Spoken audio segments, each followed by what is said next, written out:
మరి ఉత్తరం చూద్దామండి. రాజమండ్రి నుంచి లక్ష్మీప్రియ రాస్తున్నారు.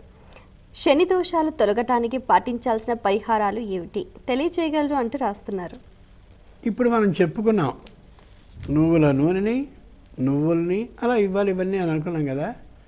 కానీ ఒక్కటి మాత్రం నిజం నిజం నిజం, శని బాధ పడవలసినటువంటి వాడు పడడమే తప్ప అనుభవాద్ధి వినశ్యతి, అనుభవించడం వల్ల పోతుంది తప్ప ఏదో ఏదో చేసేస్తే అయిపోతుందని అనుకుంటే సరికాదు.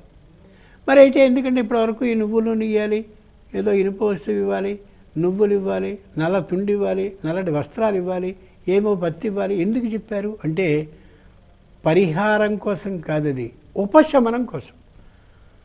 పుట్టుకతోటే ఉబ్బసం అనే పేరు కలిగిన ఆయాసపు వ్యాధితో ఎవరైనా పుట్టినట్టయితే అది జీవితాంతం ఉండేటటువంటి వ్యాధి. దానికి ఔషధాన్ని ఎందుకు వేసుకుంటారంటే తగ్గిపోతుందని కాదు, ఉపశమనం, ఇబ్బంది మరింతగా కలగకుండా ఉండడం కోసం. శనైశ్వరుడు మన ఒకసారి పట్టుకుని ఎంతకాలం పాటు తాను పీడించవలసి ఉంటే అంతకాలము పీడిస్తాడు. ఈ చేసే పరిహారాలన్నీ కూడా ఉపశమనం కోసం మాత్రమే. అంచేత శని పట్టేదే, పీడించేదే, చేయవలసిన మంచి కూడా చేసేదే. అన్నిటికంటే గొప్పదైన ముఖ్యమైన మాట ఏమిటంటే శని పట్టుకోవడం చాలా మంచిది. ఇదేమిటి కొత్త మాట చెప్తున్నాడు ఈయన అనుకోవద్దు. ఒక జీవితంలో అమోఘమైన అనుభవాన్ని ఇచ్చేవాడు ఎవరంటే శని పరమాత్మ మాత్రమే. మీరు ఒక్కసారి కర్ణాటక వైపు కానీ ప్రయాణించినట్టయితే శని మహారాజ్ టెంపుల్స్ అని ప్రత్యేకంగా కనిపిస్తుంటాయి. ప్రతివాడు శనికి నమస్కరించి వెళ్తాడు.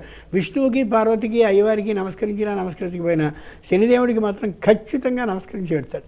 జీవితంలో ఒక అద్భుతమైన అనుభవాన్ని నేర్పుతాడు. ఇంటిలపాది చెప్తారు, ఒరే వాడిని నమ్మకరోజు చాలా ప్రమాదం అని. ఖచ్చితంగా వాడినే నమ్మి నష్టపోతామే, అది ఖచ్చితంగా శని చేసినటువంటి తప్ప మరొకటి కాదు. మనం అనుభవపూర్వకంగా తెలుసుకుంటాం, వీడెంత దుర్మార్గుడురా, ఇంత మంచిగా ఉన్నాడు అని అనుకున్నాం, ఇదిగో ఇలా మునిగిపోయామని. ధర్మరాజు అంతటి వాడు కోట్ల మంది ప్రజానీకాన్ని క్షత్రియుడై రక్షించవలసినటువంటి శక్తిమంతుడైన వాడు క్షత్రియ వేషాన్ని మార్చుకొని బ్రాహ్మణ వేషాన్ని వేసుకుని ఇలా భస్మ త్రిపుండ్రాలను అడ్డంగా పెట్టుకుని జోలె పట్టుకుని భిక్షాటనాన్ని చేశాడు అంటే అంతకంటే ఇంకేమైనా కావాలా ఉదాహరణ? నలమహారాజు అంతటి వాడు శని దోషం కలిగినటువంటి సందర్భంలో భార్య ఎక్కడికో వెళ్ళిపోతే, సరైన వస్త్రాలు లేకపోతే, పొట్టి రూపాన్ని ధరించి మంచి అందగాడైనటువంటి వాడు ఏమీ తోచనటువంటి స్థితిలో ఓ రాజు దగ్గర గుర్రాలశాలలో గుర్రాలని నడిపేవాడుగా ఉన్నాడంటే అంతకంటే ఉదాహరణ కావాలా మనకి?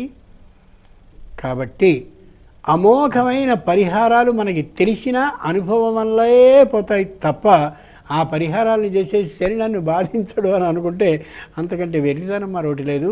అనుభవించి తీరాల్సిందే. ఇవన్నీ కేవలం ఉపశమనం కోసం మాత్రమే.